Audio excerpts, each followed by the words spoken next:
The Dungeon of Naheulbeuk, the Amulet of Chaos, Back to the Futon expansion, which is just going to be Back to the Futon now for the sake of my sanity, is a substantial conclusion to the Dungeon of Naheulbeuk story, packed with more entertaining dialogue, more riddles and traps, new character skills, high-quality loot, and an abundance of tough-as-nails battles. It's also an expansion clearly designed for long-time fans that have already completed the base game, the first DLC chapter, and have a max-level, well-equipped party ready for a challenge.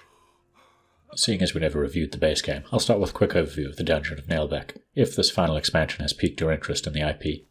Based on a French audio series that parodied role-playing games and a predictably heroic cast, you take control of the world's least cohesive and competent adventuring party, attempting to raid the titular dungeon, actually more of a tower you work your way up. Mechanically, it's a traditional tactical RPG similar to other turn-based adaptations of tabletop games that use D&D-inspired rule sets. There's the 2-action per turn structure, a strong focus on positioning, think proximity to allies, cover, and even the direction you're facing, and high degree of challenge, with fewer but tougher battles. Now, humour is always subjective, but what sets the Dungeon of Naheulbeuk apart for me is the quality of the writing, frequent party interactions, the combat quips, and the absurd situations that make it impossible to predict how your narrative choices will play out. You've got the ranger, who's desperate to play the leader and impress others, but is cripplingly insecure. The elf, who is kind-hearted but socially inept and incredibly dense. The dwarf is self-centered, snarky, and constantly mocks the elf. The barbarian only knows enough words to get into a fight. The orc chef just mumbles incoherently and laughs at the misfortune of others, while the mage thinks she's smarter than everyone else. Naturally, each hero archetype is based around min-maxing a pair of attributes, and each possesses a unique skill tree encompassing both active abilities and passive buffs that include synergies with other party members. Back to the Futon. Events pick up after the Ruins of Limmus chapter, and the party finds themselves in the Dungeon Fund's dungeon, imprisoned for their shameless pilfering and the collateral damage from their actions. They are offered their gear back and a chance at freedom, but only if they're willing to team up with Agent X, who replaces your unlucky thief, on a mission to find several missing teams and discover why the titular dungeon is trapped in a temporal anomaly. One short teleport later, and they find themselves in the distant past, during the initial construction of the dungeon. This kicks off a 4-chapter arc that has you travelling through time, meeting significant figures responsible for designing the dreaded dungeon, and going up against the cult of Delul, followers of the god of sleep, after your beloved statue, and intent on plunging the world into an eternal nap. Now, 4 chapters might not sound like much, but each chapter in Back to the Futon is easily 4+ hours of content if you explore thoroughly, follow the primary quest, tackle all side quests, and try solve every riddle for the bonus loot and experience.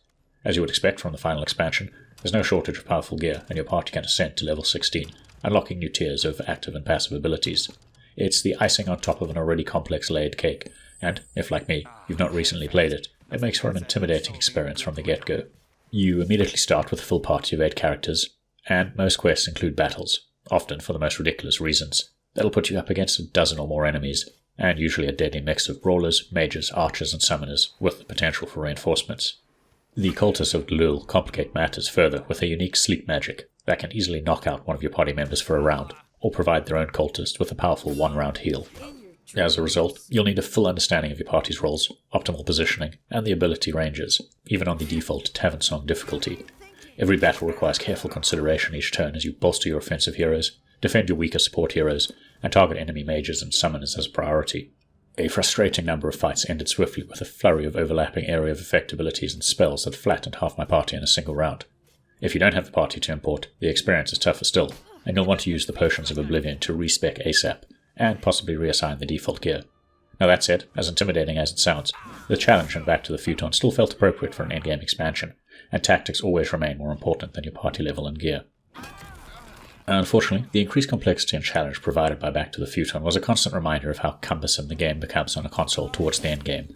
Yes, turn-based tactical games are a much better fit for gamepad than real-time fare, but scrolling through increasingly long hotbars, cycling through dozens of targets, and squinting at small HUD elements can drag out each battle.